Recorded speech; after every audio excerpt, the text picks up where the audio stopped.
तर रामचन्द्र जस्तो मान्छे जसलाई मैले दक्षिण एसियाको सबैभन्दा युग पुरुष भनेको भने हुनुहुन्छ तपाईँ। आज पनि भन्छु। आज जीवित पात्र हेरेर म अर्को रामचन्द्र देख्दिनँ। आज पनि हिन्दू राष्ट्र राख्ने धर्मनिरपेक्ष चाहिँ भन्नलाई चाहिँ विरोध गर्ने होइन। मलाई हिन्दू हुनलाई कसले रोकेको छ र मलाई यो देश हिन्दू, आज यो देश इस्लाम हो अरे, म इस्लाम हुन्छु? हुनै सक्दिनँ। अबको काङ्ग्रेसको सभापति शेखर कोइराला हो, त्यसमा त शङ्का छैन।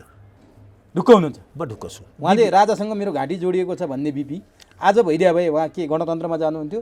आज धर्मनिरपेक्षतामा जानुहुन्थ्यो? बिपीले 64 धर्मनिरपेक्षताको बारेमा चाहिँ बिपी त हिन्दू राष्ट्र भन्नु नेपाल चाहिँ झेलियो भने त आर्टिकल लेख्नुपर्छ। शेरबहादुरजीले नेपालमा ओलीको निरङ्कुशता विरुद्ध लड्नुभयो भनेर चाहिँ गाउँको किसानले त पत्याउँदैन। यो सहरको मध्यम वर्गले त हाँस्छ।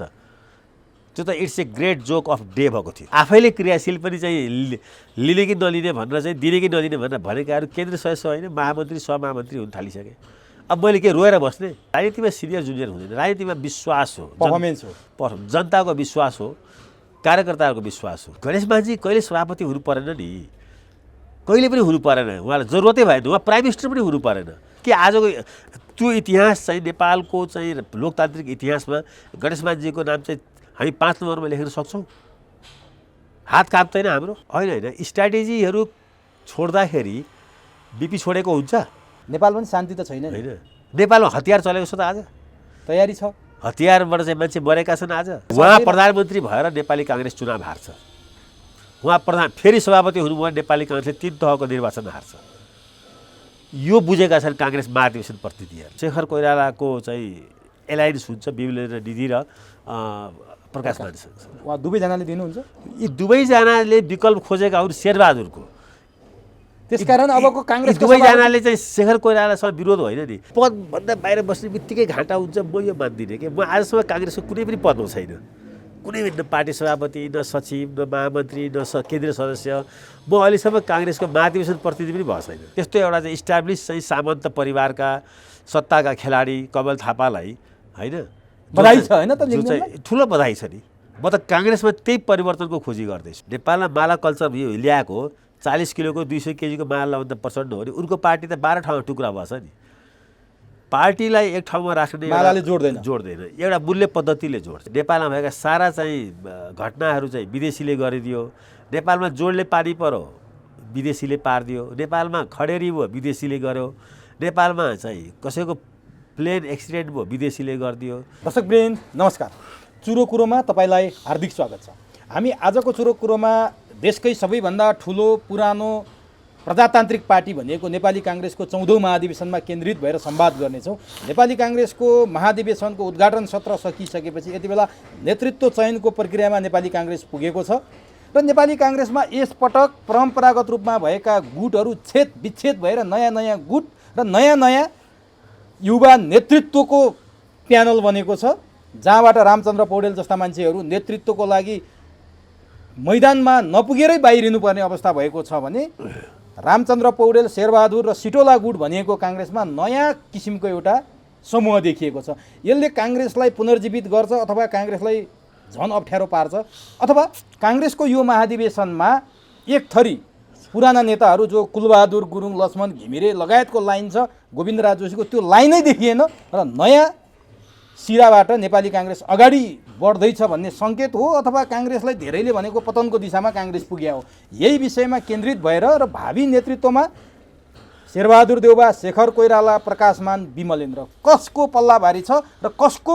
पोल्टामा नेतृत्व पुग्ला भन्ने विषयमा आज हामी जान्ने प्रयास गर्नेछौँ। यसका निमित्त लेखक एवं नेपाली काङ्ग्रेसका नेता पुरञ्जन आचार्य चुरो कुरोमा हुनुहुन्छ। सबभन्दा पहिले म पुरञ्जन आचार्यलाई चुरो कुरोमा स्वागत गर्छु। तपाईँलाई चुरो कुरोमा हार्दिक स्वागत छ। हस्, धन्यवाद। अत्यन्तै व्यस्त हुनुहुन्छ। यो व्यस्तताको बावजुद पनि यो माहौलमा पनि तपाईँ भिडभाड छलेर कम्तीमा हामीलाई अन्तर्वार्ता दिन समय जुराइदिनु भयो, यसको लागि तपाईँलाई हार्दिक धन्यवाद छ। सबभन्दा पहिला नेपाली काङ्ग्रेसभित्रको जुन यो कुम्भ मेला छ, चितवनको कुम्भ मेला हेरियो, केही समय अगाडि भिरकुटी मण्डपमा राप्रपाको कुम्भ मेला हेरियो, अहिले काङ्ग्रेसको चलिरहेछ, यी दुईटा भन्दा काङ्ग्रेसको के मानेमा फरक छ? मैले यहाँबाट सुरु गरेँ।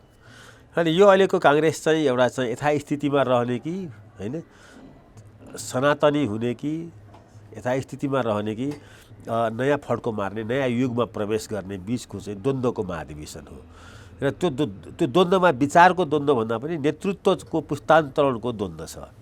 अहिले तपाईँले पृष्ठभूमिमा के भन्नुभयो भने यहाँ चाहिँ अब समूहहरू छतविच्छेद भए भनेर भन्नुभयो।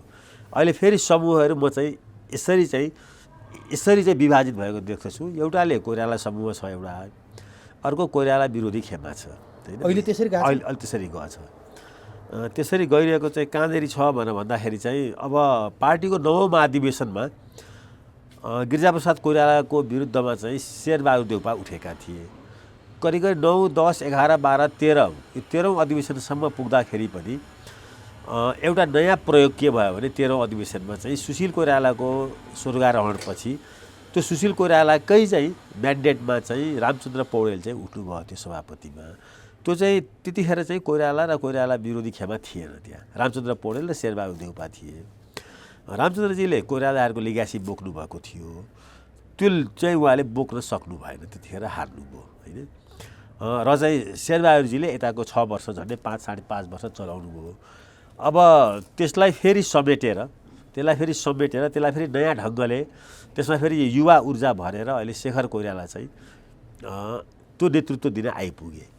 अब आशा र भरोसा के थियो भनेर भन्दाखेरि चाहिँ महामन्त्रीले त्यसलाई चाहिँ लिड गर्नुहुन्छ भन्ने थियो डाक्टर शशाङ्क कोइरालाले। अब उहाँहरूको पारिवारिक कारणले हो कि या चाहिँ अब अरू केही कारणले होस्, यसमा नेतृत्व दिन चाहिँ ठ्याक्कै लाएर शेखर कोइराला, जो अब अलिकति अब दुई किसिमले उनले चाहिँ आफूलाई चाहिँ पपुलर बनाएका छन् शेखर कोइरालाले। मैले खास गरी 13औं महाधिवेशनबाट टुटेको कोइराला कडी 14औं महाधिवेशनबाट फेरि पुनर्स्थापित हुने क्रममा छ। त्यो चाहिँ भइसकेको छैन, हुन्छ कि हुँदैन त्यो पनि अहिले चाहिँ त्यो एउटा अनुमानकै विषय हो। भनेपछि यसपालिको लडाइँ कोइराला परिवार र कोइराला इतर परिवारको लडाइँ हो, तर अलिकति मिले जस्तो लागेन। तर समस्या के छ भन्दाखेरि चाहिँ देउपा र देउपा संस्थापन र संस्थापन इतर भनिरहेका छन्। त्यो पनि एउटा हो, संस्थापन नै भन्ने हो, होइन? अब इतर भनेको त एउटै पार्टी त हो कि कहाँ इतर हुन्छ? यो सञ्चार माध्यमले बिगारे कि कसले बिगार्यो? संस्थापन र इतर भन्दा त संस्थापन भनेको नेपाली काङ्ग्रेस भन्दा बाहिरकोलाई इतर भन्छन् नि, अलिकति भाषा। तर काङ्ग्रेस इतर भनेपछि बाहिर होला नि त। संस्थापन भनेको त सभापतिको जसले नेतृत्व गरेको पार्टीको बागडोर। संस्थापन इतर त होइन नि, त्यो संस्थापन इतर होइन, त्यो नेतृत्व शेरबहादुरको नेतृत्वको चाहिँ पृथक विचार राख्नेहरूको एउटा समूह हो, जसलाई अहिले शेखर कोइराला। तर अलिकति तपाईँको कुरा कहाँनिर म अलिक क्लियर हुन चाहेँ भने तपाईँले 13औं महाधिवेशनमा आउँदाखेरि कोइरालाको लिगेसी रामचन्द्र पौडेलले बोक्नु भएको थियो, सक्नु भएन, कमजोर भयो। शशाङ्क कोइराला त जितेरै गए नि। तर यसपटक चाहिँ कोइराला परिवार र कोइरालाभन्दा भिन्न परिवार बिचको काङ्ग्रेसमा नेतृत्व हत्याउने लडाइँ छ यति बेला भनेर म बुझिरहेको छु। कोइराला परिवार मात्रै होइन, मैले लिगेसी कोइरालाको बोकेको एउटा त्यो एउटा विश्वविद्यालय छ काङ्ग्रेसमा, कोइराला विश्वविद्यालय छ। त्यो भनेको बिपी गिरिजाप्रसाद आफै कोइराला विश्वविद्यालय नै भत्ताभङ्ग देखियो नि सरस्वती हेर्दा है। किनभने डाक्टर शशाङ्क कोइराला डाक्टर शेखर कोइरालाको नोमिनेसन हुँदा पनि कहीँ देखिनु भएन, प्रचारमा भोट माग्न आउँछु भन्नेसम्म सुनियो। सुजाता कोइराला गणेशमानको लिगेसी बोकेको प्रकाशमानको टिमबाट लड्नु भएको छ, उहाँ गिरिजाप्रसाद कोइरालाको छोरी। बिपी कोइरालाको छोरो नोमिनेसनमा देखिनु भएन। नोना कोइरालाको छोरो जो आफूलाई सी ग्रेडको कोइराला भनेर उहाँले परिचय दिनुहुन्थ्यो सधैँभरि, उहाँ चाहिँ कसरी थाम्नुहुन्छ त? अब कोइरालाको लिगेसी कोइराला परिवार नै ब्रेक भयो, फुट्यो भनेर आइरहेको छ त, यो के भएको? अहिले केही न केही अब जुन एउटा चाहिँ हाम्रो चाहिँ जोइन्ट फ्यामिलीको कन्सेप्ट थियो नि पहिला, आजभन्दा चाहिँ 50 वर्ष 100 वर्ष अगाडि, अहिले कहाँ जोइन्ट फ्यामिली पाइन्छ र? अहिले त चाहिँ सबैतिर न्युक्लियर फ्यामिली र इन्डिभिजुअल फ्यामिली भएको छ। कोइराला फ्यामिलीमा पनि जुन एकता थियो पहिला, पिताजी कृष्णप्रसाद कोइरालाको सन्तान गिरिजाप्रसाद कोइराला, मातृका प्रसाद कोइराला या बिपी कोइराला, ताणी प्रसाद कोइराला, केशव कोइराला, म सबैलाई चिन्दछु, नजिकबाटै चिन्दछु, फेरि कुनै त्यस्तो टाढाबाट पनि होइन। त्यो एकता चाहिँ त्यो जेनेरेसनमा त्यतिखेरको चाहिँ हाम्रो चाहिँ पारिवारिक चाहिँ जुन चाहिँ सभ्यता थियो त्यो त्यही ढङ्गको थियो। अहिले यतिको भएको जस्तो शेखर कोइराला उठ्दाखेरि सभापतिमा शशाङ्कले उठेन नि, विरोध गरेन नि, तर समर्थन गरे पनि देखिन। समर्थन चाहिँ दाजु उठिसकेपछि चाहिँ उनीहरू समर्थनमा अगाडि आएर देखिनु त्यो पनि अलिकति त्यति राम्रो कुरा होइन नि। तर सुजाता त अर्कै क्याम्पमा गएर उपसभापति लडिदिनु भयो। होइन, त्यो अब उहाँको अलिकति चञ्चलै छ राजनीतिक चाहिँ खेल मैदानमा। उहाँ अब उहाँलाई अब महत्त्वाकांक्षा हो, एउटा महिला हो, होइन? अब उपसभापतिमा उठ्नु लाग्यो होला। अब शशाङ्ककै कुरा गर्ने भने अहिले हेर्नुहोस् न, अब उहाँले छोड्नुभएको रामचन्द्र पौडेललाई, होइन? रामचन्द्र पौडेलले छोडिदिएको शेखर कोइरालालाई, होइन। ए बराबर बी, बी बराबर सी हुन्छ भने ए बराबर सी पनि हुन्छ भने जस्तै हो यो। अब उनी प्रकाशमान सिंहसँग त्यतिकै नजिक थियो शशाङ्क कोइराला। शशाङ्क कोइरालाको केही गुणहरू त बडो राम्रो छ नि, होइन। शेरबहादुरसँग पनि त्यतिकै भेटघाट शेरबहादुरसँग पनि उनले भेटेर के भने थाहा छैन, बालुवाटारमै थिए हिजो दिउँसो पनि, होइन। के उता हो उहाँको समर्थन? जति म शशाङ्कलाई चिन्दछु, होइन, महामन्त्री हुन् शशाङ्क, जति म कोइराला परिवारलाई चिन्दछु त्यो उता हुनै सक्दैन। तपाईँ ढुक्क हुनुहुन्छ? अनि त्यो झन्डै त्यो असम्भव कुरा हो। तर कोइराला परिवारको पृष्ठभूमि हेर्दै जाने हो भने 2008 सालमा प्रधानमन्त्री बनेका मातृकाको विरुद्धमा बिपी कोइराला लागेकै देखिन्छ। एक पद एक व्यक्ति भनेर बिपी कोइरालाले त्यति बेलै भन्नुभएको छ। सभापति र प्रधानमन्त्री मातृका हुँदाखेरि उहाँहरूकै टसलले गर्दा उहाँले अर्को पार्टी खोल्नु पर्यो मातृकाले। खोज्दै जाँदा त कोइराला परिवारको द्वन्द्व त चर्कै रहेछ त पहिला। होइन, त्यो यस्तो छ, कैयन ठाउँमा कैयन कुराहरूमा, त्यसैले त कोइराला परिवार भन्ने राजनीति हो। कैयन ठाउँमा कैयन कुराहरूमा काङ्ग्रेसको या लोकतन्त्रको मूल्य पद्धति विरुद्ध कोही जाँदाखेरि त्यो परिवारभित्रैबाट चाहिँ बागीहरू निस्केका छन्। मातृका प्रसाद कोइरालाको विरुद्ध जब मातृका प्रसाद कोइराला राजतन्त्रसँग धेरै सफ्ट हुनुभयो, त्यो कुरा बिपीलाई मन परेन। भारतसँग पनि त्यतिकै सफ्ट हुनुभएको रहेछ, नेहरूले पनि चाहेको रहेछ बिपी र त्यस कारणले अब बिपीको एउटा राजनीतिक उचाइ थियो, त्यति पर किन जानुहुन्छ। अहिले हाम्रै पुस्ता, हामी नजिकैको पुस्तामा जाउँ है त। एउटा उदाहरण दिन्छु म तपाईँलाई। नेपाली काङ्ग्रेसमा पहिलोपटक के प्रयोग भयो भने 5 वटा प्रदेशबाट एकजना केन्द्रीय सदस्य छानिने, होइन। कलबलगुडीको महाधिवेशनमा होइन, यो अहिलेकै 52 सालको गिरिजाप्रसाद कोइरालाले सभापतिको उम्मेदवारी दिएको पहिलो महाधिवेशनबाट, सायद त्यो 9औं महाधिवेशन हो, होइन। त्यसमा तपाईँले याद गर्नुभयो भने पूर्वाञ्चल एउटा प्रदेश थियो, को उठ्यो त्यहाँ? गिरिजाप्रसाद कोइरालाको प्यानलबाट त्यहाँबाट उठ्ने विजय कुमार गस्तार। त्यसको चुनावी क्याम्पेन कसले गर्यो? गिरिजाप्रसाद कोइराला स्वयंले गर्नुभयो। त्यसलाई च्यालेन्ज कसले गर्यो? प्रकाश कोइरालाले। बिपीको छोरा प्रकाश कोइराला विश्वप्रसाद कोइरालाको छोरो। त्यसलाई सपोर्ट कसले गर्यो? डाक्टर शेखर कोइराला र शशाङ्क कोइरालाले। हारे उनले। अनि त्यसको न्यारेटिभ के बन्यो भन्दाखेरि चाहिँ कोइराला परिवार मात्रै काङ्ग्रेस होइन, विजय गस्तार जस्तो एउटा थारूको छोरोलाई पनि कोइराला परिवारले आफ्नै परिवारको, त्यो पनि बिपीको ज्येष्ठ सुपुत्र विरुद्ध पनि चाहिँ उभ्याएर जान सक्छ र जिताउन पनि सक्छ भन्ने भयो। शशाङ्क र शेखर त्यसैको क्याम्पेनमा थिए, म ती छु त्यतिखेर, होइन। उनीहरूले प्रकाश दाईलाई सपोर्ट गरे। दुवै पोलिटिक्समा आएको थिएनन्, दुवै जागिरे, दुवै आफ्नो ढङ्गको पेसामा थिए भनौँ न। अब चाहिँ जा अनि गिर भन्नुभन्दा यो त गिर्ने कुरा त होइन नि, आफ्नो स्वाभिमान बचाएर मान्छेले आफ्नो पेसा गर्ने, पेसागत काममा एक्ज्याक्टली। यो शब्दैसँग मलाई आपत्ति छ। न ठिक छ। अब त्यो पृष्ठभूमि, त्यो ब्याकग्राउन्ड बोकेको, त्यो इतिहास बोकेको कोइराला परिवार अहिले एक छ भन्न त सकिएन नि है। अहिले तपाईँले भन्नुभयो नि अघि, म हो त्यहाँनिर आएँ कि अहिले पनि। अनि अहिले एउटा कुरामा एक छन्, सबै काङ्ग्रेसमै छन्। काङ्ग्रेस बाहिर पनि गएको छन्। ज्योति कोइराला चाहिँ विजय गस्तारको पार्टीमा गएको हो। कमल कोइराला अहिले पनि, कमल कोइराला कम्युनिस्टमा गएको हुन्। यिनीहरू अहिलेसम्म पनि ब्रोडर भ्यालुमा चाहिँ सँगै छन्। ब्रोडर लोकतान्त्रिक भ्यालुमा त एकै ठाउँमा छन् नि, बिपी कोइरालाकै पार्टीमा छन् नि। अब त्यसो भए अब काङ्ग्रेसको महाधिवेशनको उद्घाटन सकियो, अहिले तपाईँहरू नेतृत्व चयनको प्रक्रियामा हुनुहुन्छ।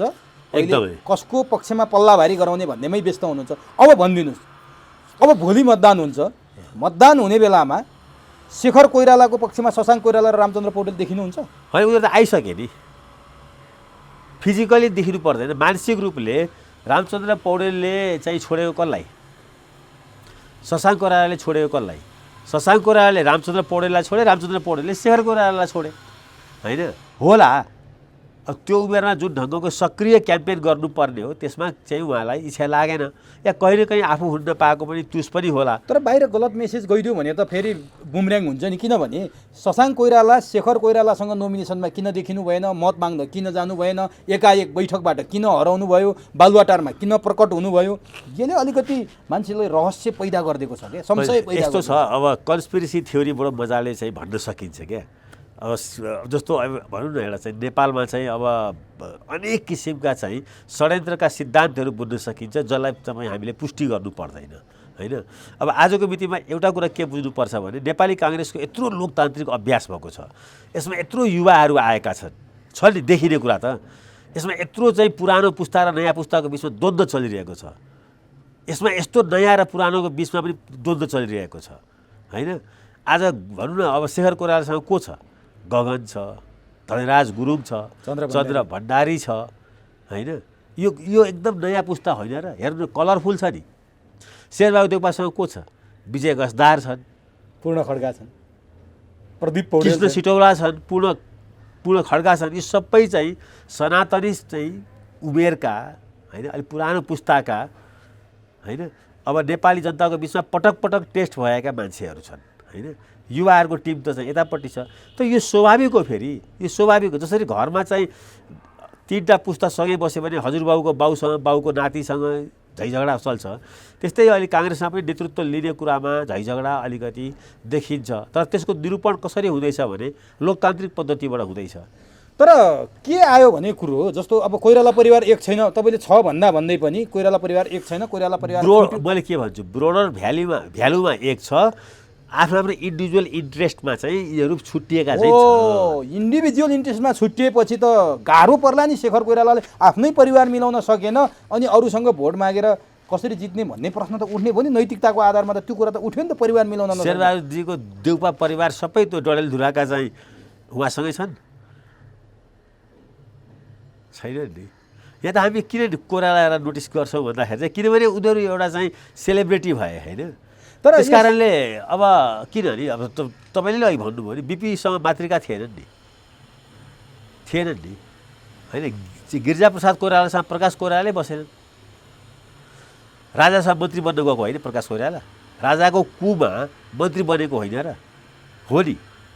त्यस कारणले ब्रोडर भ्यालुमा त तिनले छोडिसकेका थिए। त्यो त छोडिसकेका थिए नि। कुरा के भने ब्रोडर भ्यालुभन्दा बाहिर नगएको एक थरी कोइराला छन्। त्यसै कारणले त आज बिपीको ज्येष्ठ सुपुत्र प्रकाश कोइराला किन नेता हुन सकेन त? जबकि यो जेनेरेसनमा सबैभन्दा चाहिँ त्याग गरेको, सङ्घर्ष गरेको, दुःख पाएको नेता त राजनीति नै गरेको त प्रकाश कोइराला हो नि। ब्रोडर भ्यालु गुमाउनु भयो भइहाल्यो। त्यो ब्रोडर भ्यालुबाट चिप्लिँदाखेरि केही छैन। तपाईँले डाक्टर भएर पेसा गर्नुहोस्, तपाईँले चाहिँ मतलब चाहिँ पाइलट भएर काम गर्नुहोस्, केही छैन। राजीव गान्धीले चाहिँ पाइलट भएर काम गरे नि, तर इन्डियाको एकैवटा प्राइम मिनिस्टर भयो नि, होइन? तर मलाई एउटा कुरा रोचक लागिरहेछ कि तपाईँ कोइराला परिवारसँग नजिक हुनुहुन्छ एकदमै, त्यो सबैलाई थाहा छ। उहाँहरूको धेरै डिनर पार्टी पनि चले, कोइराला परिवार एक भएको सन्देश दिन्छ भनेर उहाँहरूले एउटै माला पनि लगाउनु भयो। धेरैलाई आशा पनि थियो अन्तिममा उम्मेदवार घोषणा गर्ने बेलासम्म एक ठाउँमा आउनुहुन्छ भनेर।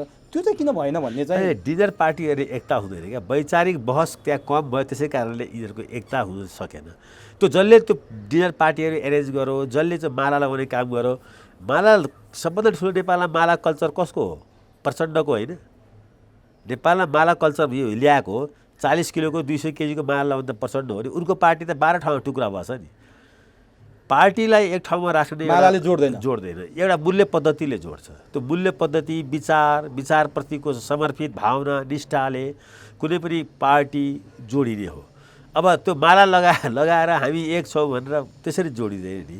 त्यसलाई जोड्नको लागि त हेर्नुहोस्, जोडिने भनेको शरीर जोडिने होइन नि, माला लगाउने घाँटी दिमाग जोडिनु पर्यो नि। तर यसको लागि त सबैभन्दा जेठोको दाजुको हिसाबले शेखर कोइरालाले पहल थाल्नुपर्ने होइन? किन चुक्नुभयो? होइन, मैले पहल गरिरहेको देखिरहेको थिएँ। कैयन पटक उहाँ चाहिँ सुजाता कहाँ, कैयन पटक उहाँ शशाङ्क कोइराला कहाँ, सायद त्यही धेरै पटक गएर कैयन पटक प्रकाश कोइराला कहाँ गएर उहाँहरूले खाने, बस्ने, मिटिङ गर्ने गर्नुभएको थियो। अब त्यसमा त्यही वैचारिक रूपमा त्यो डिबेट नभएको कारणले गर्दा राष्ट्रिय अन्तर्राष्ट्रिय शक्तिहरू खेले त्यहाँ कोइराला परिवारले। त्यतापट्टि म जान्न। त्यो सबैभन्दा नेपालीहरूलाई कमजोर पार्ने, नेपालमा भएका सारा राजनीतिक परिवर्तन चाहिँ विदेशीले गरिदियो, होइन? नेपालमा भएका सारा चाहिँ घटनाहरू चाहिँ विदेशीले गरिदियो। नेपालमा जोडले पानी पर्यो, विदेशीले पारिदियो। नेपालमा खडेरी भयो, विदेशीले गर्यो। नेपालमा चाहिँ कसैको प्लेन एक्सिडेन्ट भयो, विदेशीले गरिदियो। कसैको नेपालमा त्यो त्रिशुली नदीमा मैले थाहा पाइकन पनि झन्डै चाहिँ 4000-5000 मान्छेहरू झरेर मरिसके मेरो लाइफ टाइममा, होइन? त्यो त्रिशुली नदीमा बस एक्सिडेन्ट भएर। त्यो सबै चाहिँ षड्यन्त्रमा पर्छ कि पर्दैन? खालि मदन भण्डारीको मात्रै पर्छ? अरू आम नेपाली जनता त्यो बाटो, त्यसको टर्निङ, त्यसको साँगुरोपन, होइन, त्यसको बनोटले गर्दाखेरि अरू नेपालीहरू मर्दा चाहिँ त्यो कन्स्पिरेसी थ्योरी नबन्ने, त्यो नेपालीलाई मार्न बनाएको बाटो भने हुन्छ नि त, जसले बनाएको भए पनि। तर यो भन्दा त मान्छेले फेरि तपाईँलाई सत्तो सराप गर्ला नै फेरि। मलाई के फरक पर्छ? मलाई सत्तो सराप कुन कम भइरहेको छ र? अब त्यसो भए काङ्ग्रेसमा अघि भने इतरको कुरा पनि तपाईँ त्यो परिभाषा मान्न तयार हुनुहुन्न? होइन, एउटा कुरा के हो भने विदेशी न्यारेटिभहरू पुष्टि गर्नलाई जरुरत पर्दैन। अब त्यो इतरको कुरा छ नि, जस्तो देउबाको समूह एउटा बन्यो, यतातिर शेखर कोइरालाको एउटा बन्यो, प्रकाशमानको एउटा बन्यो। अब यताको कुरा गरौँ न, तपाईँहरू जहाँ हुनुहुन्थ्यो एक ठाउँमा पौडेल समूह भनेर चिनिनु भएको थियो, जो कोइरालाको लिगेसी बोक्या भनेर हामीले भनिसक्यौँ। त्यो किन एउटै बन्न सकेन, जबकि त्यो तपाईँहरूको धेरै मिहिन ढङ्गले गहन ढङ्गले छलफल भए।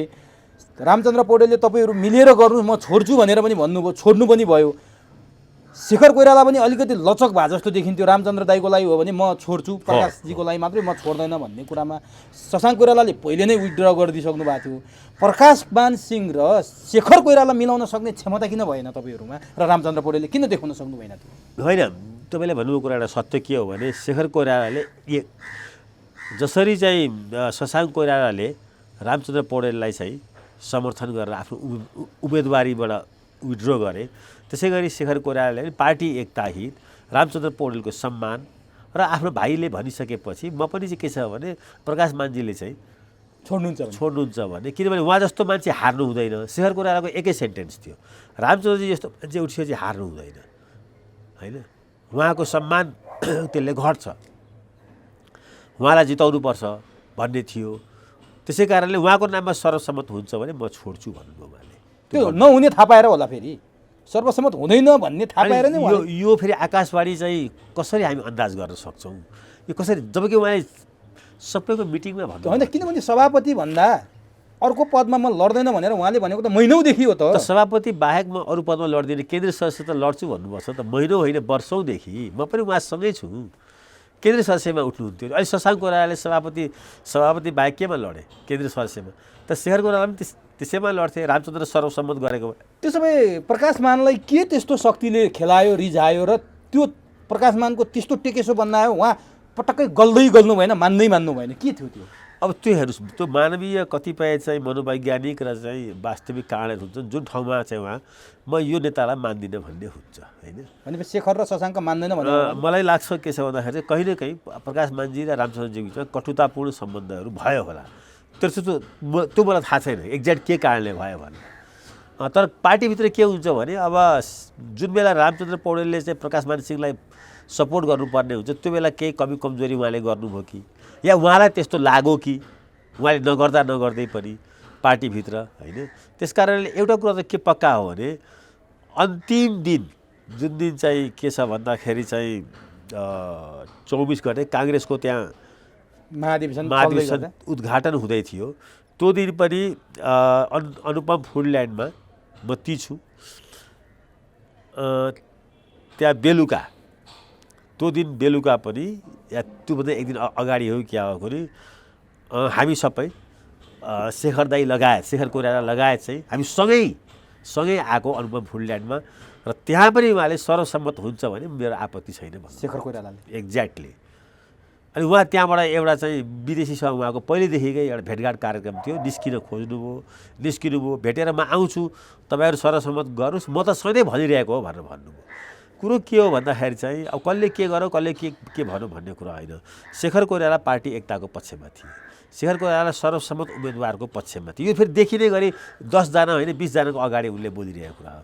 मलाई पनि उहाँले व्यक्तिगत रूपमा के भन्नु भने रामचन्द्रजीकै नाममा सर्वसम्मत हुन्छ भने त सोच्नुपर्छ नि यसमा, यो त त्यस्तो त पार्टीमा गर्नु हुँदैन नि भन्नुभयो। हामी फेरि त्यो भन्दाखेरि बाधक प्रकाशमान बन्नुभयो। होइन, प्रकाशमानजीलाई म बाधक त मान्दिनँ, तर अब प्रकाशमानजीले चाहिँ सर्वसम्मत उम्मेदवार छान्ने प्रक्रिया जुन थियो रामचन्द्र पौडेलको, त्यहाँ उहाँलाई लाग्यो होला मै जित्छु, रामचन्द्रजी अब उठेर हारेको मान्छे हो। रामचन्द्रजी त अब पार्टीमा उठेर हार्नुभयो, 10-15 पल्ट चाहिँ 17 पटक प्रधानमन्त्री हुन हार्नुभयो, र उहाँको उमेरले चाहिँ हेरेर पनि चाहिँ उहाँलाई गाह्रो हुन्छ भन्ने लाग्यो होला उहाँलाई।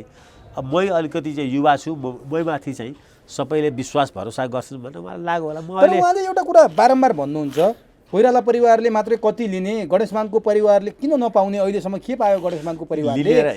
नेचुरल क्यान्डिडेट म हुँ, कोइराला परिवारका ती शशाङ्क र शेखर त उमेरले मभन्दा सिनियर होलान्, राजनीतिमा त म सिनियर हो, नेचुरल क्यान्डिडेट म हो भनेको भनी हुनुहुन्छ। अब डेमोक्रेसी आएको नि 30-40 वर्ष हुन थालिसक्यो कि, यो म कहिलेदेखि राजनीति गरेँ, कहिलेदेखि चाहिँ गरिनँ, यी सबै कुराहरूको खास भ्यालु छैन। त्यो हेर्दा मभन्दा धेरै पछि मैले नि काङ्ग्रेसमा आउनु भनेर ल्याएका मान्छेहरू मोरङका, होइन, आफैले क्रियाशील पनि चाहिँ लिने कि नलिने भनेर चाहिँ दिने कि नदिने भनेर भनेकाहरू केन्द्रीय सदस्य होइन, महामन्त्री सहमहामन्त्री हुन थालिसके। अब मैले के रोएर बस्ने? राजनीतिमा म राजनीतिमा सिनियर जुनियर हुँदैन, राजनीतिमा विश्वास हो, पर्फर्मेन्स हो, जनताको विश्वास हो, कार्यकर्ताहरूको विश्वास हो। अब डेमोक्रेसी हो, राजनीतिमा गरेका त्याग निष्ठाहरूलाई हिजोको दिनको लागि चाहिँ सम्मान गर्नुपर्छ। तर योगदान त कम छैन नि प्रकाश मानको र गणेश मानको परिवारको। सधैँभरि कोइराला परिवारले मात्रै लिइरहने भन्ने उहाँको कुरा त जेन्युन छ नि। कहाँ लिएको छ र यो त उठेको छ, यो प्रतिस्पर्धामा उठेको हो। त्यस्तो भन्न अवश्य हुँदैन, जसले पनि लिन सक्छ। गणेशमानजीको परिवारले पनि अब लिँदाखेरि किन नलिनु होइन? अब गणेशमानजी उठेर सुवर्ण संसदसँग हार्नुभयो प्रधानमन्त्री, त्यो पनि बिपीको कारणले रहेछ नि त। फेरि तर प्रधानमन्त्री भन्दा के कम थियो उहाँको? पार्टी सभापतिभन्दा कम थियो उचाइ उहाँको। उहाँले जस्तो त्याग निष्ठा, उहाँको जस्तो चाहिँ सङ्घर्ष आज यी सभापति अरू हुने शेरबहादुरको भन्दा त कहाँ माथि छ, किशोरजीको भन्दा पनि माथि छ, बिपीको भन्दा पनि माथि छ उहाँको सङ्घर्षमय इतिहासहरू। गणेशमानजी कहिले सभापति हुनु परेन नि, कहिले पनि हुनु परेन, उहाँलाई जरुरतै भएन, उहाँ प्राइम मिनिस्टर पनि हुनु परेन। कि आजको त्यो इतिहास चाहिँ नेपालको चाहिँ लोकतान्त्रिक इतिहासमा गणेशमानजीको नाम चाहिँ हामी 5 नम्बरमा लेख्न सक्छौँ? हात काप्दैन, हाम्रो इतिहासको हात काप्दैन। त्यसो भए मलाई भनिदिनुहोस् त, रामचन्द्र पौडेलले रुँदै रुँदै बाहिर जाने वातावरण किन गरा तपाईँहरूले? तपाईँहरूकै समूहको लिगेसी, कोइराला परिवारको लिगेसी बोकेर तपाईँहरूको समूहको नेता बनेर शेरबहादुर देउबासँग पैठो जोरी खेल्दै खेल्दै खेल्दै खेल्दै यहाँ आइपुगेको रामचन्द्र पौडेललाई तपाईँले रुँदै रुँदै, कृष्ण प्रसाद भट्टराईले रुँदै पार्टी छोड्नुभयो, त्यसै गरी रामचन्द्र पौडेल उद्घाटनमा पनि म आउन्न, भोट माग्न आउन्न, भोट हाल्न आउन्न, त्यो उमेरको मान्छेलाई यो स्थितिबाट बिदा गर्ने हो तपाईँहरूले? हेर्नु त, त्यो राम्रो होइन, सम्मानजनक ढङ्गले त्यो राम्रो हुन्थेन। रामचन्द्र पौडेललाई पुरै सम्मान दिन सक्नु पर्थ्यो काङ्ग्रेस, सम्पूर्ण काङ्ग्रेसले एक ठाउँमा उभिएर। हो, उहाँ यो कार्यकारिणी पदमा जानको लागि त्यो उमेरमा अब यस्तो वातावरणमा उहाँ चाहिँ फिट पात्र हो कि होइन त्यसको बारेमा डिबेट गर्न सकिन्छ। तर रामचन्द्र जस्तो मान्छे, जसलाई मैले दक्षिण एसियाको सबैभन्दा युग पुरुष भने हुनुहुन्छ तपाईँ, आज पनि भन्छु, मैले अगर सम्मानको दृष्टिकोणले सबैभन्दा उचाइमा आज दक्षिण एसियामा कसैलाई राख्ने हो भने, किनभने म लिबरल भ्यालु काङ्ग्रेस डेमोक्रेसी मान्ने मान्छे हो भने, आज जीवित पात्र हेरेर म अर्को रामचन्द्र देख्दिनँ। यहाँ मात्रै होइन, इन्डिया साउथ एसिया कहीँ पनि देख्दिनँ। त्यस्तो इतिहासले त्यस्तो मान्छे अर्को चाहिँ जन्माउँछ कि जन्माउँदैन थाहा छैन। तर के छ भन्दाखेरि चाहिँ उहाँ त पार्टी सभापतिभन्दा म त धेरै माथि राख्छु। नेपाली काङ्ग्रेसको एउटा इतिहास के छ भने, जब जो पार्टी सभापतिको लागि चाहिँ यति धेरै प्रयत्न गर्छन् होइन, त्यसले राम्रो काम गर्न सकेको छैन। गणेशमानजीलाई यो मुलुकमा प्रजातन्त्र पुनर्स्थापनाको लागि, राम्रो काम गर्नको लागि, कम्युनिस्टहरूलाई मिलाउनुको लागि म सभापति हुनुहुन्थेन। भनेपछि गणेशमानको स्तरमा पुगिसक्नु भयो रामचन्द्र पौडेल? किन नपुग्नु? किन? अहिले ओलीको निरङ्कुशता विरुद्ध लडेको कसले हो?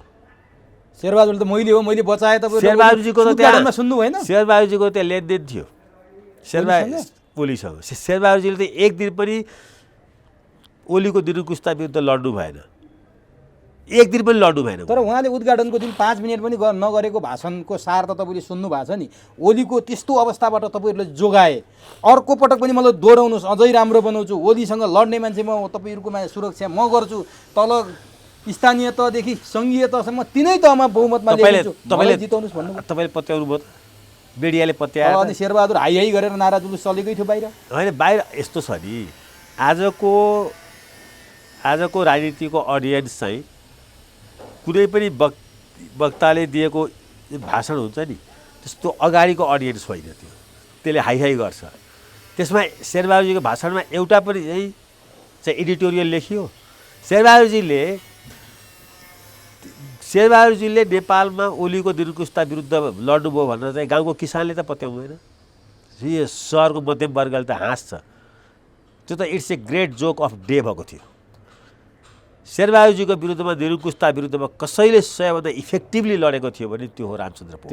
त्यसैको पुरस्कार हो आज रामचन्द्र पौडेलले। जसरी कमल थापाले राजा चाहिन्छ भनेर म लडेँ, त्यसको पुरस्कार मैले पाएँ भने कमल थापाले केपी ओलीको निरङ्कुशता विरुद्ध लडेको रामचन्द्रलाई पुरस्कार दियो काङ्ग्रेसले। रामचन्द्र पौडेल सभापति हुनुको लागि काङ्ग्रेसमा लाग्नुभएको थियो जस्तो मलाई लाग्दैन। रामचन्द्र पौडेल चाहिँ काङ्ग्रेसको मूल्य पद्धतिसँग जोडिएर लाग्नुभएको थियो। उहाँले ऐतिहासिक काम गर्नुभएको छ। हेर्नुहोस्, अस्तिको निरङ्कुशता, कम्युनिस्ट निरङ्कुशता विरुद्ध लड्नको लागि, त्यसले गर्दा उहाँको इतिहास त्यो ठाउँसम्म ठिक छ। पछि सभापति हुनुलाई जुन ढङ्गले उहाँले सबैले मिलेर शेरबहादुरजी समेतले मिलेर त्यो विमलेन्द्र दिदीको चाहिँ बडो राम्रो आएको थियो क्या सबै मिलेर चाहिँ रामचन्द्रजीलाई उहाँले सर्वसम्मत गराइदिए, म पनि छोड्छु। तपाईँलाई थाहा छ विमलेन्द्र दिदीजी उठ्दाखेरि तपाईँ काङ्ग्रेसको सर्वसम्मत सभापति हुनुपर्छ भनेर सबभन्दा पहिले मैले दिदीजीलाई एडभाइस गरेको म हो।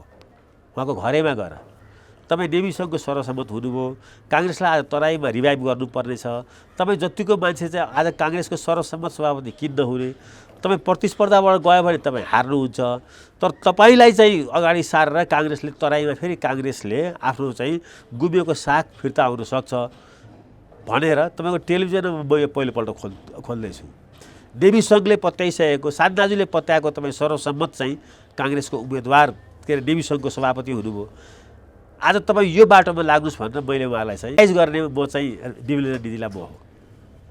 त्यसमा मेरो कुनै स्वार्थ थिएन है।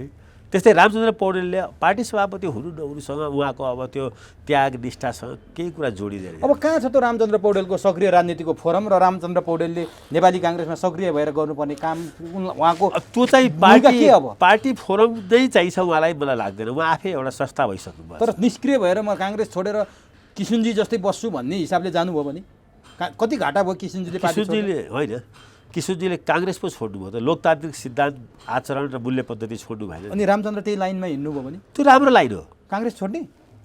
काङ्ग्रेस छोडे किन भन्नु पर्यो? म यो देशको लोकतन्त्रको चाहिँ एउटा सिपाही थिएँ, अब म यसको अभिभावक भएँ होइन।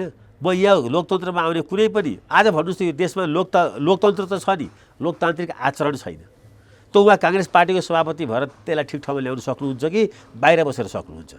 मलाई लाग्छ बाहिर बसेर सक्नुहुन्छ। काङ्ग्रेसमा बसेर त सम्भव भएन, अनि बाहिरबाट काङ्ग्रेसमा बसेर नै सम्भव हुँदैन। यस्ता ठुला महान कार्य राष्ट्रिय कार्यहरू पार्टीभित्र बसेर सम्भव कसैले छैन। बिपी कोइरालाले राष्ट्रिय मेलमिलाप पार्टीभित्र बसेर गर्न सक्नुहुन्थ्यो? उहाँले कार्यवाहक सभापति कृष्णप्रसाद भट्टराईले किन दिनुभएको? भने असाधारण काम गर्ने बेला आएको छ रामचन्द्र पौडेल। एक्ज्याक्टली। अब यो मुलुकमा भ्रष्टाचार विरुद्ध, त्यो वञ्चना र अभावमा परेको गरिबी विरुद्ध त्यसको भोइस को हुनसक्छ? त्यसको भोइस रामचन्द्र पौडेल। तर त इन्स्टिट्युसन के छ त उहाँको लागि? इन्स्टिट्युसन अब यो सारा नेपाल छ। अब उहाँको सीमा काङ्ग्रेस पार्टी मात्रै हुन सक्दैन। भनेपछि तपाईँहरूले उहाँलाई धकेली पुऱ्याएको हो कि उहाँलाई सम्मान? म उहाँलाई धेरै श्रद्धा गर्दछु। म उहाँको विरुद्धमा टिका, किन म उहाँले गरे जस्तो त्याग त 10 जन्ममा पनि गर्न सक्दिनँ लोकतन्त्रको। त्याग हो उहाँको? अहिलेको त्याग म भन्दिनँ। अहिलेको उहाँले इच्छाले त्याग गरेको हो। म सभापति उठ्थिनँ, तर म लोकतन्त्रको चाहिँ फेरि पनि चाहिँ एउटा संरक्षक भएर बस्छु भनेको भए हुन्थ्यो। उहाँले म अब काङ्ग्रेस होइन, यो चाहिँ गनगन हो, गनगन उहाँले बन्द गर्नुपर्छ। अब यो 80 वर्ष पुग्न थालेको मान्छेले एउटा ब्रोडर भ्यालुमा चाहिँ त एउटा यो संस्कृति नै हुने भयो है। पहिला गणेश मानले पार्टी छोड्नुभयो, किसुनजीले पार्टी छोड्नुभयो, अब रामचन्द्र त्यो लाइनमा हुनुभयो, त्यसपछि अर्को को शहीद हुने, उमेर पुगेपछि डोकोमा बोकेर बाउले फाल्छ नि छोराछोरीले, त्यसै गरी फाल्ने भयो काङ्ग्रेसले सिनियर नेताहरू। उमेर अनुसार र अनुभवबाट आफ्नो भूमिकालाई स्थापित गर्न सक्दाखेरि यो समयले उहाँहरूलाई छोडिदिएको हो। समयले छोडिदिएको हो, यो कसैले छोडेको? यो त रामचन्द्र पौडेलको सक्रियताको कुराबाट उहाँ चाहिँ निष्क्रिय हुनुहुन्छ भन्ने कुरा देखेकै कुरा भयो। अर्को कुरा भन्नु, काङ्ग्रेसको महाधिवेशन उद्घाटन भयो, जो 12 बुँदेको विरोध गर्ने एउटा लाइन छ। अलिकति काङ्ग्रेस यो लाइनमा गएपछि यो कम्युनिस्टको भाषमा गएर बिग्रियो भन्ने आरोप लाउने एउटा कुलबहादुर गुरुङको लाइन छ नि, त्यो लाइनबाट न कुलबहादुर गुरुङ देखिनुभयो, न लक्ष्मण घिमिरे देखिनुभयो, न विनय धोत चन्द देखिनुभयो, गोविन्दराज जोशीले त क्रियाशीलमै आउन दिएन। हेर्नुहोस् त के भएको, अहिले जम्मै ठिटाहरू जो बिपी कोइरालालाई पनि चिन्दैनन् त्यस्ताको बोलवाला भयो। डनवादीको कब्जामा गयो भन्छन् क्या काङ्ग्रेस। खै उहाँहरू अझै एउटा वादी जोड्नु, गणवादी हो, गणवादी गोली बेसन भन्ने नि आयो होइन। धनवादी डनवादी यस्तो हो नि। राजनीति परिवर्तन हुँदैछ, संसार परिवर्तन हुँदैछ। अहिले पोलिटिक्स सर्वत्र संसारमा पोलिटिक्स र पोलिटिसियनहरू अन्यलमा छन्। संसारको राजनीति पनि अन्यलमा छ। यो आइडिया अब आएको 500 वर्ष हुन थाल्यो होइन। यो आइडिया पनि अहिले चाहिँ के छ भने कन्फ्युज छ। यो आइडिया भनेको लिबरल आइडिया, यो ढङ्गको पोलिटिक्स। अमेरिकामा ट्रम्पको उदय भयो, ट्रम्प हार्दाखेरि सत्ता छोड्न चाहेन होइन। त्यस कारणले अब हो यो अहिले विचारको फेरि एउटा नयाँ सङ्कट, नयाँ चाहिँ भाष्यकार, नयाँ परिभाषाको खोजी चल्दैछ। यो जुन चाहिँ इन्डस्ट्रियल रेभोल्युसनबाट आएको जुन थ्योरी छ, दुईवटा चाहिँ विचार आएको थियो, एउटा पुँजीवादको, एउटा कम्युनिस्टवादको या मार्क्सवादको। मार्क्सवाद 1991 मा होइन रुसको पतनपछि चाहिँ रुसको डिसइन्टिग्रेसनपछि त्यो सिद्धियो भनियो। अस्ति कोरोना कालमा फेरि चाहिँ मार्क्स चाहिँ आफ्नो च्यानबाट टाउको उठाएर त्यो हेर्दैछ नै भनेर चाहिँ एउटा संसारभरि डिबेट चल्यो। म चाहिँ कहिल्यै सिद्धिन्न, म जब गरिब अभाव वञ्चनामा पर्नेहरू सडकमा निस्किन्छन् तिनीहरूलाई चाहिँ राज्यले हेर्दैन, पुँजीवादले हेर्दैन, तब म फेरि आफ्नो च्यानबाट निस्किन्छु है भनेर मार्क्सवादले बडो राम्रो चाहिँ एउटा चाहिँ नयाँ एउटा चाहिँ न्यू न्यारेटिभ्सहरू भेटेको छ अहिले होइन। म त्यसको प्रशंसक पनि छु। अमेरिकाको चुनावमा पनि त्यो देखियो, बेलायतको चुनावमा पनि त्यो देखियो, युरोपमा एउटा, एसियामा पनि, नेपालमा पनि नयाँ ढङ्गले समाजवाद भनेको के हो फेरि सोच्नुपर्ने छ।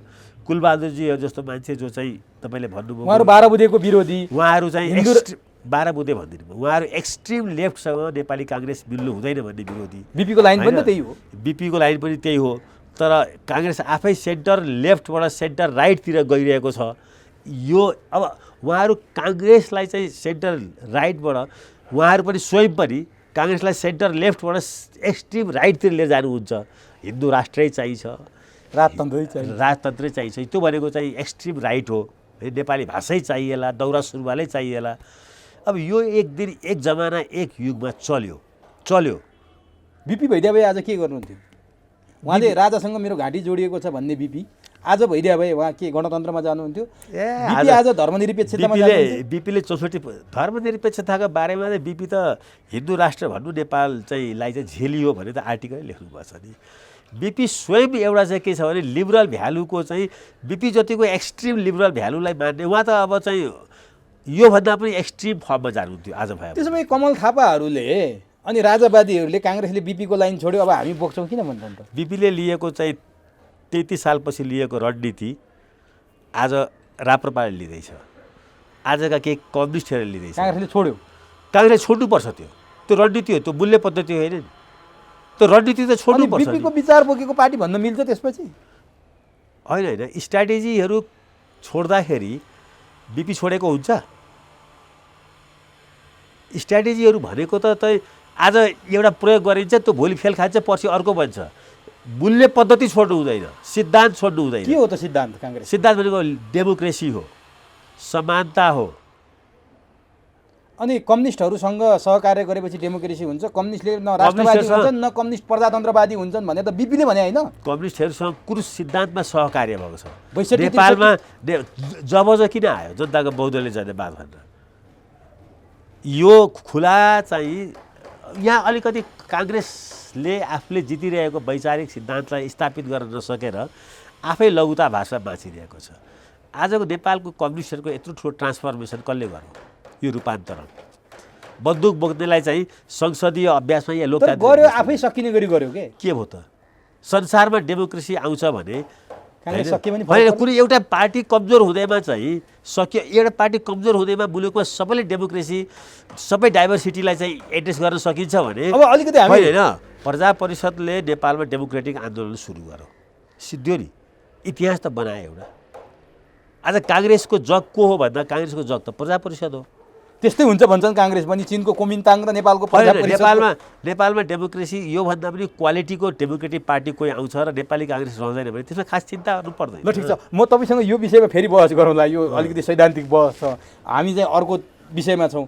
अब अहिले नेपाली काङ्ग्रेसभित्रको रामचन्द्र पौडेलको कुरा पनि गऱ्यौँ हामीले, त्यहाँभित्रका गुट उपगुट भत्केका कुरा पनि गऱ्यौँ। के साँच्चीकै यो गुट उपगुट भत्केर उथलपुथल भएको छ नि? जस्तो 13औँ महाधिवेशनमा एउटा देउबा गुट थियो, देउबा प्यानल थियो, एउटा पौडेल प्यानल थियो जो कोइरालाको लिगेसी बोकेको। कोइरालाको लिगेसी मैले बोकेको छु भनेर तेस्रो धार भनेर सिटोला प्यानल पनि आएको थियो। तर यसपटक त्यो देखिएन।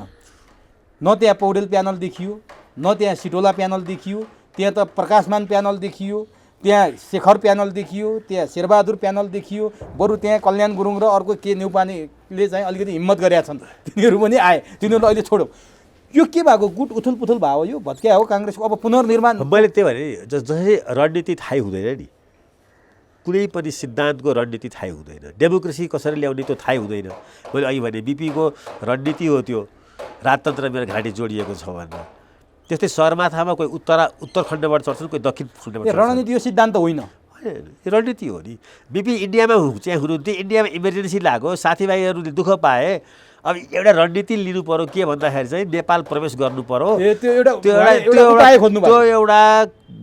त्यो प्र्याक्टिकल पोलिटिक्स हो। त्यो ब्रोडर भ्यालु कहिले पनि हुँदैन नि रणनीति त। तर त्यसैले बजाइरहेछन् आज। होइन, अब त्यो नबुझेको रणनीति र मूल्य पद्धतिलाई छुट्याउन नसक्नेहरूको चाहिँ त्यो काँचो कचिलो एनालाइसिस हो। ल ठिक छ, अब त्यो भित्रको गुट उपगुटको कुरा गर्दैछु के म। जस्तो अहिले चाहिँ रामचन्द्र पौडेल पनि टाउकोमा देखिनु भएको छैन, शेरबहादुर देखिरहनु भएको छ, सिटोला पनि त्यहाँबाट आउट हुनुभयो, देखिनु भएको छैन। अब के हुन्छ त्यो तपाईँको युवाहरू जस्तो गगन थापा, विश्वप्रकाश शर्मा, बद्री पाण्डे, प्रदीप पौडेलहरूप्रति मान्छेहरूको आशा थियो, उहाँहरू चाहिँ भाइटल पोस्टको पनि महामन्त्रीमा प्राय जसो देखिनु भएको छ। यसले के सङ्केत गर्छ अब काङ्ग्रेसमा उथुल पुथुल र हिजोका जो चाहिँ दाइ टोलीहरू निस्केर अब भाइ टोलीहरू नेतृत्वमा आउने हो के हो खासमा? होइन, कहीँ दाइ टोलीहरूले ओगटेका छन्, तिनीहरू पनि सर्भाइभ गर्छन्, कहीँ बाउ टोलीहरूले ओगटेका छन्, कहीँ अहिले पनि हजुरबाउ टोलीहरू पनि छन् नि होइन। अब बाउ टोलीमा हामी नै पर्छौँ, हजुरबाउ मभन्दा पनि चाहिँ 15 वर्ष 20 वर्ष जेठा पनि पार्टीमै छन् अहिले पनि सभापति बन्न खोजिरहनु भएको छ। शेरबहादुर झन् राम्रो बनाउँछ भन्नुहुन्छ होइन। त्यस कारणले यो सबै कुराहरू चाहिँ छ। यो जेनेरेसनको द्वन्द्व चाहिँ स्वाभाविक हो।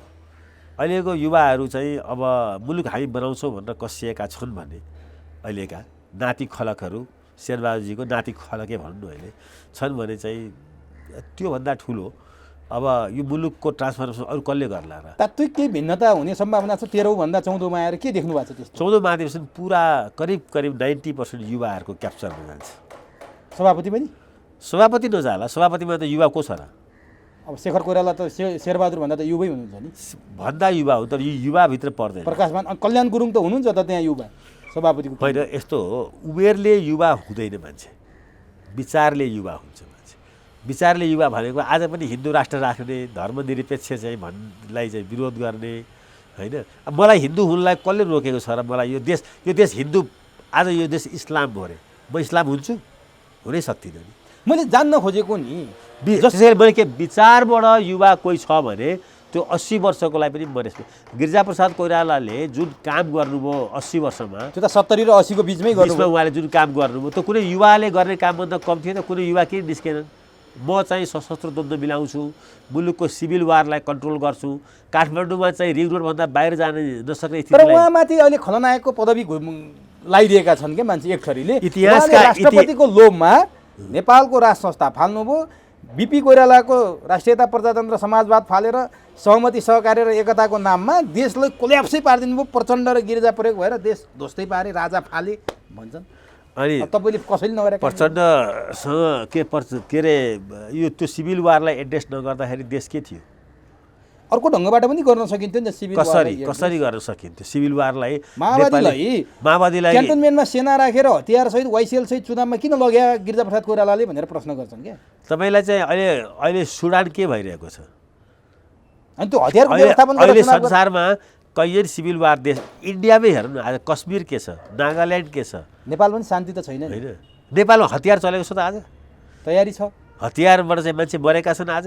त्यतिखेर त सधैँभरि चाहिँ लास चाहिँ यहाँ चाहिँ जानु पर्थ्यो, काङ्ग्रेस पनि मारिन्थे, एमाले मारिन्थ्यो होला, त्यसमा कमी कमजोरी 12 बुँदेमा कैयन थियो होला। अहिले चाहिँ सबै फुर्ती लाउँछन्, राजावादी पनि फुर्ती लाउँछन्। एउटा समय यस्तो आएको थियो कोही रिङ रोडभन्दा बाहिर जान नसक्ने स्थिति थियो। त्यसलाई गिरिजाप्रसाद कोइरालाले त्यो क्यान्टोनमेन्टमा त्यो लडाकुलाई थन्काउने, हतियार थन्काउने। तपाईँ यी यस्ता ठुला र महान कार्यहरूको मूल्याङ्कन चाहिँ इतिहासको तत्कालले गर्दैन। तर उहाँ राष्ट्रपतिको लोभमा गर्नुभयो सबै भनेर अहिले बडो नारा पाइरहेछन् क्या मान्छेले। त्यो उहाँप्रतिको घनघोर अन्याय हो। हेर्नुहोस्, म उहाँलाई राम्रै चिन्दछु। उहाँ भविष्यको कुनै लोभमा कुनै काम गरे, उहाँले कहिले प्रधानमन्त्री हुन्छु भनेर काङ्ग्रेसको चाहिँ राजनीति गर्नु भएन। प्रधानमन्त्री आउँदाखेरि उहाँले स्वीकार दिनुभयो। म गिरिजाप्रसाद कोइरालालाई एउटै विषयले चाहिँ सबैभन्दा बढी चिन्दछु, उहाँ भविष्यमा पद पाउने आशाले, यो अहिलेको नेताहरू छन् नि दलाल जस्ता चाहिँ नेता भएका छन् नि कतिपय काङ्ग्रेसभित्र।